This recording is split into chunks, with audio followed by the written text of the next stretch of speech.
Hi ಎಲ್ಲರಿಗೂ ನಮಸ್ಕಾರ. Welcome back to my channel. 3 days trip ಹೋಗಿದ್ದು ಅಂತ ಹೇಳಿದ್ವಲ್ಲ, ಎಲ್ಲೆಲ್ಲಿ ಹೋಗಿದ್ವಿ ಅನ್ನೋ ಒಂದು ಝಲಕ್ನ ನೋಡ್ಕೊಂಡು ಬರೋಣ ಬನ್ನಿ. ಇದು ಬಂದು ದಾಂಡೇಲಿ. ಫಸ್ಟ್ ಡೇ ದಾಂಡೇಲಿಗೆ ಹೋಗಿದ್ವಿ. ದಾಂಡೇಲಿದು ಒಂದೆರಡು ಫೋಟೋನ ಆ್ಯಡ್ ಮಾಡಿದ್ದೀನಿ ಅಷ್ಟೇ. ಇಲ್ಲಿ ಮಕ್ಳಿಗೆಲ್ಲ ಅಲೋ ಇಲ್ಲ.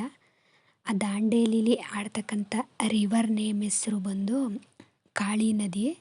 ಅದು 70 ಅಡಿ ಆಳ ಇರುತ್ತಂತೆ. ಹಾಗಾಗಿ ಸೇಫ್ಟಿಗೋಸ್ಕರ ಲೈಫ್ ಜಾಕೆಟ್ ಹಾಕ್ಕೊಂಡು ರಿವರ್ ರಾಫ್ಟಿಂಗ್ ಮುಗಿಸ್ಕೊಂಡು ಬಂದ್ವಿ.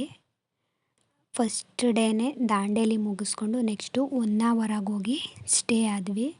ದಾಂಡೇಲಿಲೇ ಆಟಗಳನ್ನೆಲ್ಲ ಮುಗಿಸ್ಕೊಂಡು ಹೊನ್ನಾವರಕ್ಕೆ ಬರೋ ಅಷ್ಟರಲ್ಲೇ ನೈಟ್ ಆಗೋಗಿತ್ತು. ಅಲ್ಲಿ ಹೋಮ್ ಸ್ಟೇ ಆದ್ವಿ. ಬೆಳಿಗ್ಗೆ ಎದ್ದು ಬೀಚ್ ಹತ್ರ ಹೋಗಿ ಆಟ ಆಡಿಕೊಂಡು ಮಕ್ಕಳನ್ನೆಲ್ಲ ಆಟ ಆಡಿಸ್ಕೊಂಡು ಬಂದ್ವಿ. ತುಂಬ ಅಲೆಗಳೆಲ್ಲ ಜಾಸ್ತಿ ಇತ್ತು. ಹಾಗಾಗಿ ತುಂಬ ದೂರ ಹೋಗಲಿಲ್ಲ. ಸ್ವಲ್ಪ ದೂರದಲ್ಲೇ ಆಟ ಆಡಿಕೊಂಡು ಮಕ್ಕಳನ್ನೆಲ್ಲ ಆಟ ಆಡಿಸ್ಕೊಂಡು ವಾಪಸ್ಸಾದ್ವಿ. ಇದು ಬಂದು ಹೊನ್ನಾವರ ಬೀಚು. ಇದಕ್ಕೆ ಎಕ್ಸಾಕ್ಟ್ ಬೀಚ್ ನೇಮ್ ಇಲ್ಲ, ಹೊನ್ನಾವರ ಬೀಚ್ ಅಂತಲೇ ಕರೀತಾರೆ. ಆಟ ಎಲ್ಲ ಮುಗಿಸ್ಕೊಂಡು ರೂಮ್ಗೆ ಹೋಗಿ ಸ್ನಾನ ಮಾಡಿಕೊಂಡು ಎಲ್ಲರೂ ರೆಡಿಯಾಗಿ ಬೋಟಿಂಗ್ ಆಡೋಣ ಅಂತ ಹೇಳಿ ಶರಾವತಿ ನದಿ ಹತ್ರ ಬಂದು, ಇದು ಹೊನ್ನಾವರದಲ್ಲೇ ಇರೋದು. ಹೊನ್ನಾವರ ಬೋಟಿಂಗ್ ಅಂತಲೇ ಹೇಳ್ತಾರೆ. ಇದಂತೂ ತುಂಬಾ ಫೇಮಸ್ ಆಗೋಗಿದೆ ಈಗ. ಈ ಪ್ರೀ ವೆಡ್ಡಿಂಗ್ ಶೂಟು ಅದಕ್ಕೆಲ್ಲ ಇಲ್ಲಿ ತುಂಬ ಜನ ಬರ್ತಾರೆ. ಇಲ್ಲಿ ಫೋಟೋ ಶೂಟ್ಗಳೆಲ್ಲ ಮಾಡಿಕೊಂಡ್ರು. ಫ್ರೆಂಡ್ಸ್ ಎಲ್ಲ ಫೋಟೋ ತೆಕ್ಕೊಳ್ಳೋರೆಲ್ಲ ತೆಕ್ಕೊಂಡ್ರು. ನಾವು ತಗೊಂಡ್ವಿ. ಮಕ್ಕಳು ನಾವು ಎಲ್ಲರೂ ಸೇರಿ ಬೋಟಿಂಗಿಗೆ ಹೋದ್ವಿ. ಬೋಟಿಂಗಿಗೆ ನಮಗೆ ಮಾತ್ರ ಅಮೌಂಟ್ ಇರುತ್ತೆ, ಮಕ್ಕಳಿಗೆ ಫ್ರೀ. ಮಕ್ಳಿಗೆ ಅಮೌಂಟೆಲ್ಲ ಏನಿರೋದಿಲ್ಲ. ಇದು ಕೆಲವೊಂದು ಕಡೆ ನೀರು ತುಂಬಾ ಕಡಿಮೆ ಇದೆ. ಇಲ್ಲೆಲ್ಲ ನೆಲ ಕಾಣಿಸ್ತಿದೆ. ಮುಂದೆ ಹೋಗ್ತಾ ಹೋಗ್ತಾ ನೀರು ತುಂಬ ಜಾಸ್ತಿ ಇದೆ. ಇದು ಬಂದು ಶರಾವತಿ ರಿವರು.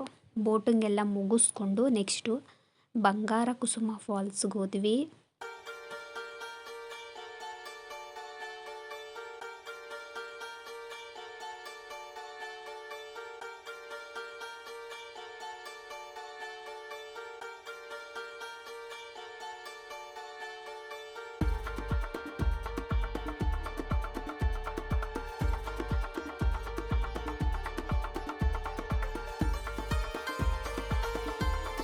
ಇದೇ ಬಂಗಾರ ಕುಸುಮ ಫಾಲ್ಸು. ಇಲ್ಲಿ ಬಂದು ಒಬ್ರಿಗೆ 50 ರೂಪಾಯಿ ಇರುತ್ತೆ ಟಿಕೆಟು. ಮಕ್ಕಳಿಗೆ ಫ್ರೀ. ಆಟ ಆಡಿಕೊಂಡು ಸ್ವಲ್ಪ ಹೊತ್ತು ಮತ್ತೆ ರಿಟರ್ನ್ ಆದ್ವಿ. ನೆಕ್ಸ್ಟ್ ಹ್ಯಾಂಗಿಂಗ್ ಬ್ರಿಡ್ಜ್ ಹತ್ರ ಹೋದ್ವಿ. ಇಲ್ಲಿ ಸಹ ಮಕ್ಕಳಿಗೆ ಫ್ರೀ. ನಮಗೆ ಟಿಕೆಟ್ ಬಂದು 20 ರೂಪಾಯಿ ಇರುತ್ತೆ. ಇಲ್ಲೆಲ್ಲ ನೋಡಿಕೊಂಡು ಮ್ಯಾಂಗ್ರೋವ್ ಫಾರೆಸ್ಟ್ ಹತ್ರ ಹೋದ್ವಿ. ನೆಕ್ಸ್ಟ್ ಅದನ್ನು ಮುಗಿಸ್ಕೊಂಡು ಗೋಕರ್ಣಗೆ ಹೋಗಿ ಮತ್ತು ಇಡಗುಂಜಿ ಗಣೇಶಗೆ ಹೋಗಿ ಮುರುಡೇಶ್ವರ ಆಲ್ಟ್ ಆದ್ವಿ. ಮುರುಡೇಶ್ವರದಲ್ಲಿ ಬೆಳಿಗ್ಗೆ ದೇವ್ರನ್ನ ನೋಡಿಕೊಂಡು ನೆಕ್ಸ್ಟು ಮರವಂತೆ ಬೀಚ್ನ ನೋಡಿಕೊಂಡು ಅನ್ನಪೂರ್ಣೇಶ್ವರಿ ದೇವಸ್ಥಾನ ಹಾಗೆ ಆನೆಗುಡ್ಡ ಗಣೇಶನ ದೇವಸ್ಥಾನನ ನೋಡಿಕೊಂಡು ಉಡುಪಿಗೆ ಹೋದ್ವಿ.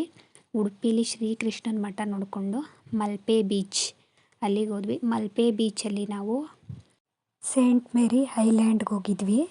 ನೋಡಿ ಇದೇ ಆ ಐಲ್ಯಾಂಡು. ಸನ್ಸೆಟ್ ಆಗ್ತಿದೆ. ಇಲ್ಲಿನೂ ಸಹ ತಿನ್ನೋದಕ್ಕೆ ಕುಡಿಯೋದಕ್ಕೆ ಎಲ್ಲ ಇಟ್ಟಿರ್ತಾರೆ. ಸಾಯಂಕಾಲ ಆಯಿತು ಅಂತ ಹೇಳಿದ್ರೆ ಮತ್ತೆ ಅವರು ರಿಟರ್ನ್ ಆಗ್ತಾರೆ ಅಂತ ಅನಿಸುತ್ತೆ. ಇಲ್ಲಿ ಯಾರೂ ಇರಲ್ಲ ಅಂತ ಅಂದ್ಕೊತೀನಿ. ಇಲ್ಲಿ ಫೋಟೋಸ್ನೆಲ್ಲ ತಕ್ಕೊಂಡು ನೆಕ್ಸ್ಟು ವಾಪಸ್ಸು ರಿಟರ್ನ್ ಆಗಿ ಫ್ರೆಶ್ ಅಪ್ ಆಗಿ ಊರ ಕಡೆ ಬಂದ್ವಿ. ನೈಟ್ ಪೂರ್ತಿ ಜರ್ನಿ ಇತ್ತು. Thank you for watching.